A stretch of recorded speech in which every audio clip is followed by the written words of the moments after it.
Shalom, salam damai sejahtera buat anak-anak sekalian, murid-murid sekolah menengah pertama, khususnya kelas 7. Kali ini adalah pelajaran yang pertama bagi kalian pada sekolah menengah pertama. Kita akan masuk bab yang pertama, yaitu dengan judul Indahnya Mengampuni.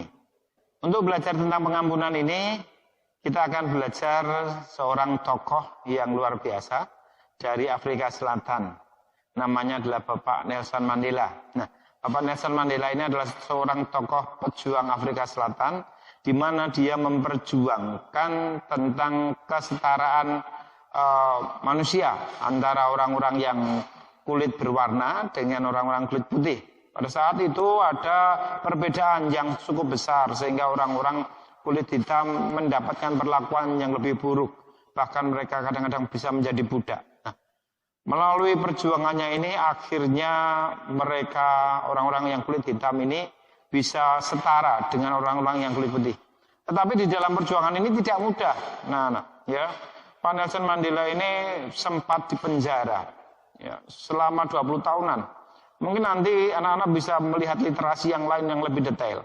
Tetapi Bapak hanya di sini akan menekankan bagaimana ketika dia sudah dipenjara, di dalam penjara itu dia diperlakukan dengan tidak baik karena dia menjadi orang yang menentang pemerintah, menentang orang-orang yang ada di dalam penjara. Nah, akhirnya setelah sekian lama dia di dalam penjara, kemudian dia dibebaskan. Dan luar biasanya, Pak Nelson Mandela ini akhirnya menjadi presiden pertama di Afrika Selatan yang berkulit hitam. Luar biasa. Nah, apa yang dilakukan oleh presiden pertama kulit hitam ini? Luar biasanya dia mengajak makan malam. Siapa yang diajak makan malam? Dia mengajak makan malam adalah kepala penjara, Kepala penjara yang dulu sudah menganiaya dia, kepala penjara yang dulu sudah menyusahkan hidupnya selama puluhan tahun. Luar biasa, bukan? Nah, kok bisa seperti itu? Apa yang menjadi pedoman di dalam hidupnya sehingga Pak Nelson Mandela bisa seperti itu?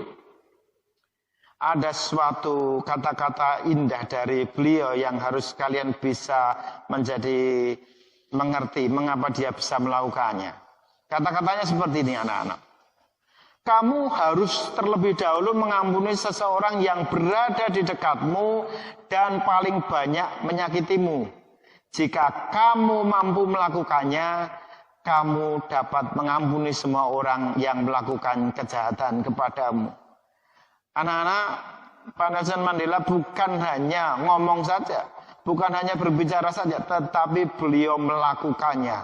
Dan beliau mengajak kepala penjara itu untuk makan malam bersamanya. Mengampuni berarti membebaskan diri dari kebencian dan membiarkan perasaan damai menguasai hati kita.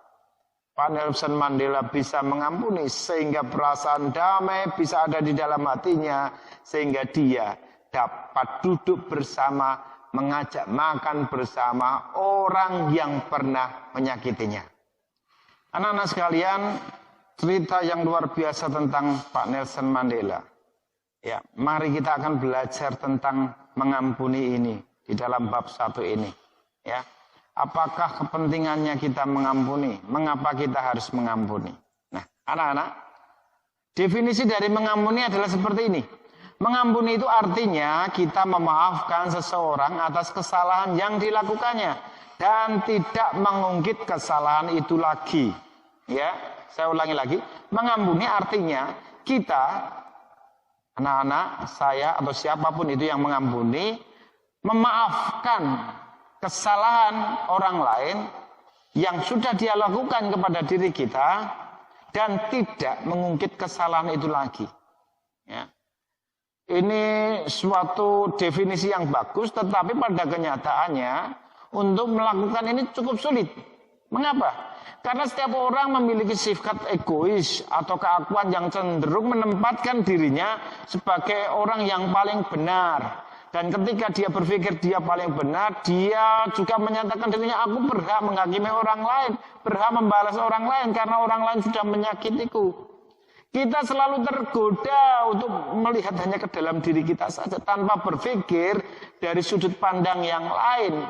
Ya, contohnya ketika terjadi masalah atau pertikaian dengan teman, kita cenderung menyalahkan teman kita daripada kita introspeksi atas kesalahan sendiri. Itu anak-anak. Anak-anak yang dikasihi Tuhan, kadang-kadang kita mengira mengampuni itu berarti melupakan masalah, merelakan kesalahan orang lain, membebaskan diri dari kebencian, dendam, dan amarah. Tetapi mengampuni itu sebetulnya bukan hanya sekedar itu. Mengampuni adalah sebetulnya adalah demi kepentingan kita. Ketika kita mengampuni, perbuatan yang kita lakukan ini adalah perbuatan untuk kepentingan kita sendiri.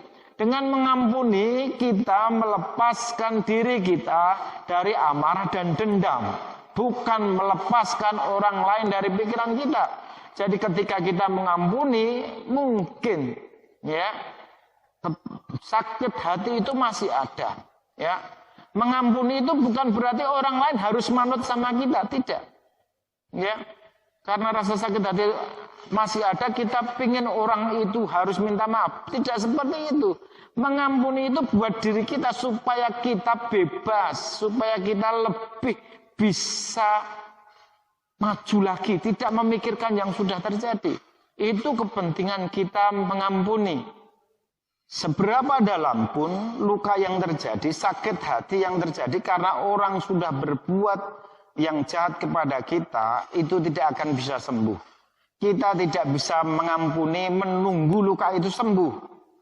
Untuk bisa mengampuni, kita harus mengambil keputusan dari dalam hati kita.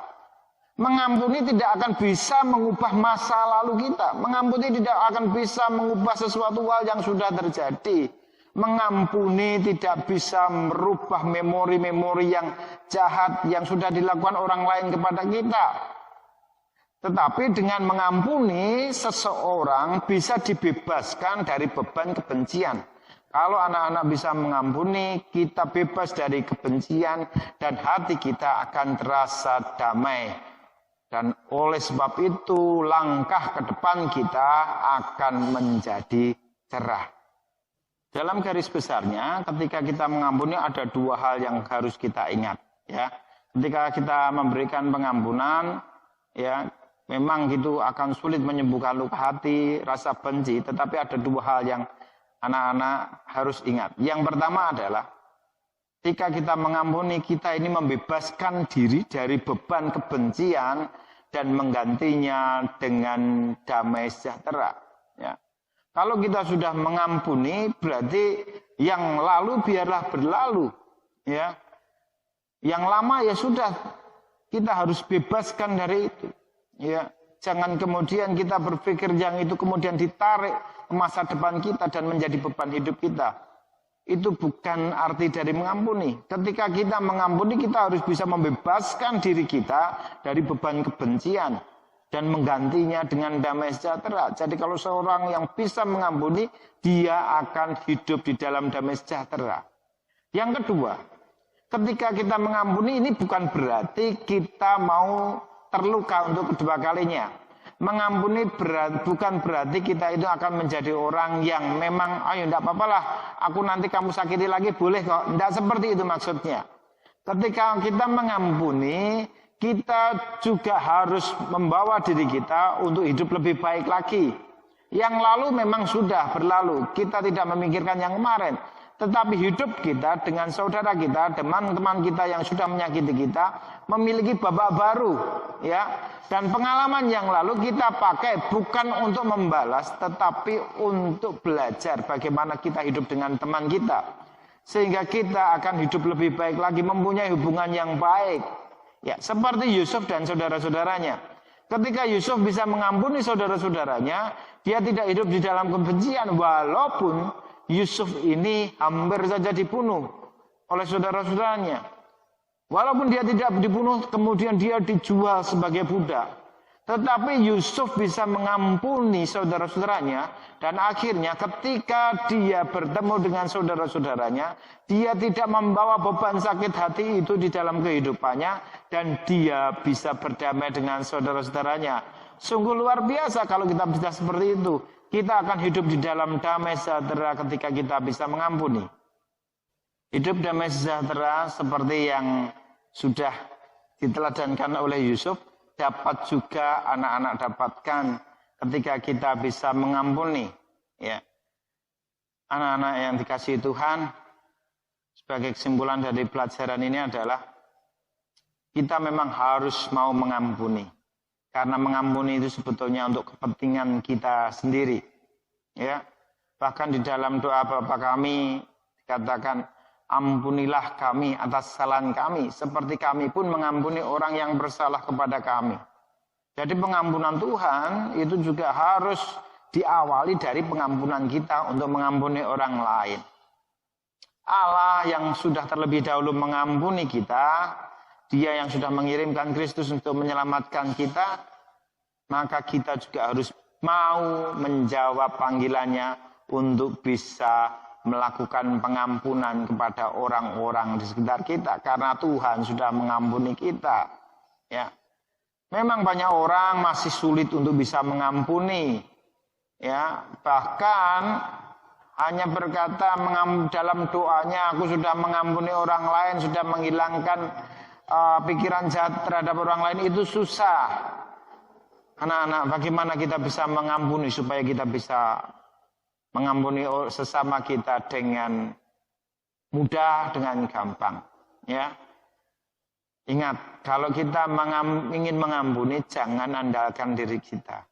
Ya, ketika memang kita tidak bisa mengampuni orang lain, jangan andalkan diri kita untuk bisa mengampuni, karena memang kalau kita disakiti terlalu dalam itu susah.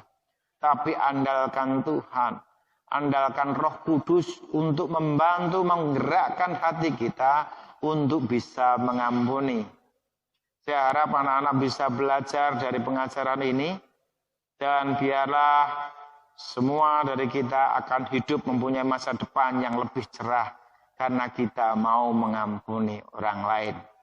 Demikian pelajaran kita di bab pertama, kita harus bisa mengampuni orang lain, dan kita bukan hanya belajar ini, mari praktekkan dengan sebaik-baiknya.